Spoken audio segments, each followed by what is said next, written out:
Sa video episode na ito, pag-uusapan at panonoorin natin ang mga maaaksyong eksena kung saan bida ang Filipino Martial Arts sa mga eksena sa ilang paborito nating palabas sa Hollywood.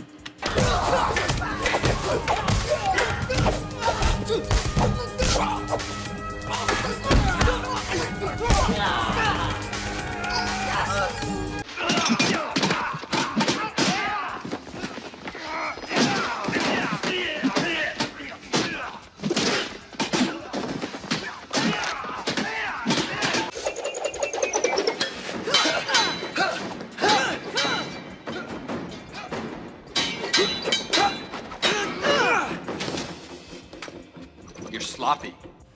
Tunay nga na sumisikat na ang Filipino Martial Arts at kumakalat hindi na lamang content sa YouTube, abot na to hanggang sa mga paborito nating pelikula at TV series sa international stage lang naman kaProud. Malamang napanood mo na sa isang fight scene sa paborito mong international movie o TV series ang Filipino Martial Arts. Pero ayon sa talaan ng kasaysayan, unang naisulat ang Filipino Martial Arts nang matapang na ipinaglaban ni Lapu-Lapu ang ating bayan laban sa mananakop noong taong 1521. Ayon na din ito sa talaan ng isang eyewitness survivor na si Antonio Pigafetta. Gamit ang Pinoy Martial Arts ay nadepensahan at napaslang nila si Magellan. Ang FMA o Filipino Martial Arts noon ay nakapokus sa paggamit ng mga matatalim na armas at ginagamit bilang pandepensa sa mga labanan ng mga tribo sa ating bansa. Ngunit nang tayo ay masakop ng Kastila, agad nila ipinagbawal ang pagsasanay at paggamit ng mga armas. Filipinos continue to secretly train by using sticks instead of blades, and hiding the forms and moves in other artistic expressions. Dahil na din sa paghihigpit ng mga Kastila sa pagpapractice ng Pinoy Martial Arts. Idinaan nila sa pagsasayaw ang pagsasanay. Diskarteng Pinoy mga kaProud. The maglalapik wherein coconut shells are positioned in the bodies that would symbolize strike points and slash points for attack. The very popular tinikling that we have, evading and putting in the footwork strategies on the beat of a bamboo could be seen. And this is very much Filipino and very akin to the culture. You would see paired fandangos using the lights, wherein evasive tactics and disarms would be seen. Teka, hindi lang naman dahil kay Lapu-Lapu kaya sumisikat sa Hollywood ang Filipino Martial Arts. Ito ay dahil sa mga kababayan natin na nagpapalaganap nito. Isa na dyan ang pioneer at ang maestro ng Filipino Martial Arts na si Dan Inosanto is one of the world's most influential martial artists. Through his seminars and collaborations with popular martial artists, he was able to introduce the FMA to the movies, television, law enforcement, the military, and even the National Football League or NFL. Si Maestro Dan ay training body at matalik na kaibigan lang naman ni Bruce Lee. That's how our friendship started off. So I started studying with him all that time period from 1964. And then we just became very close friends. He was definitely my closest friend at that time period. Okay, you have a standard 6. Slow motion. We'll slow it down for you. Okay, you have a nerve 6. Okay, you have an umbrella 6. Now, if she would have fallen in combat, she would have to learn how to use the same combination on the ground. Okay, this will give you a basic idea. Let us honor Maestro Dan for his contributions in making the FMA, the Filipino Martial Arts, known in the Western Hemisphere. Because without him, this would have been just simply some obscure fighting method.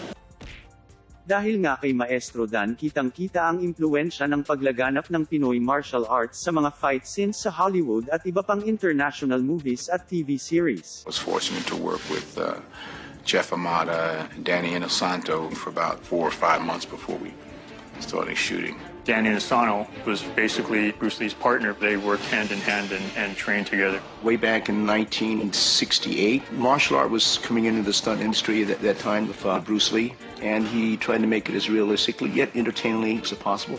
That takes an effort. That takes focus. That takes talent. And in the case of Denzel playing the part, he has all three. For those who do not know, what is a Kali stick technique and how long was the training to learn how to do it?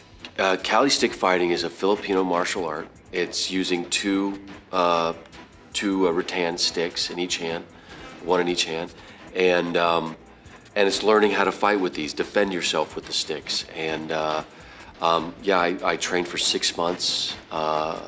He's in charge of it, and it's just really cool because he's just awesome at what he does. I mean, he's a full instructor at the Asano Academy. He's like all the disciplines he knows, Kali and JKD, anything you can think of, he's fucking a master of it. Historically, there's really nothing that classifies or there's no record of the actual tactics that they use or the techniques. So what we did was looked at a lot of the fighting methods that we've trained in over the years, the weapon-based systems specifically, which are the heavy Filipino influence.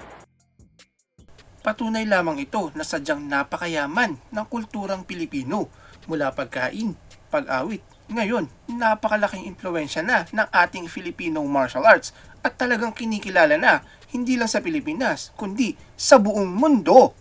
Frances, using his newly acquired Filipino martial arts skills, he had to fight and kill the Filipino-American actors several times in the movie. They taught me a lot of just straight Filipino street fighting that I found very useful and a little bit terrifying. The fight in this one was choreographed by Jeff Yamada, who was someone that I worked with for the last movie.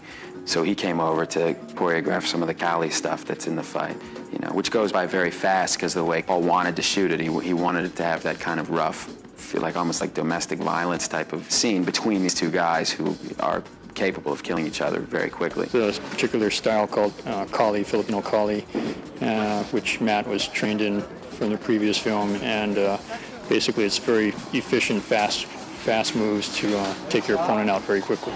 How was the training for that? It was very physically demanding, and I like it. Some people describe it as a martial art, but I would more describe it as a system of murder. Because you can kill people very easily with it. There's a real art to it and a real beauty to it.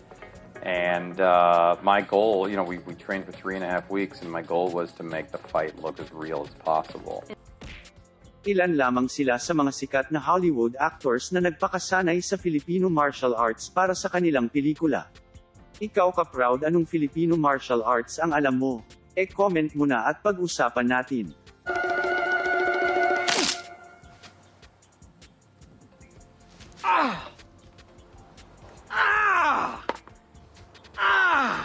Napakasarap panuuri na ang sarili nating kultura ay naibabahagi sa ibang bansa at naipapalaganap. Maraming salamat sa panonood kaProud. Kung hindi mo pa napindot ay i-click mo na ang subscribe button.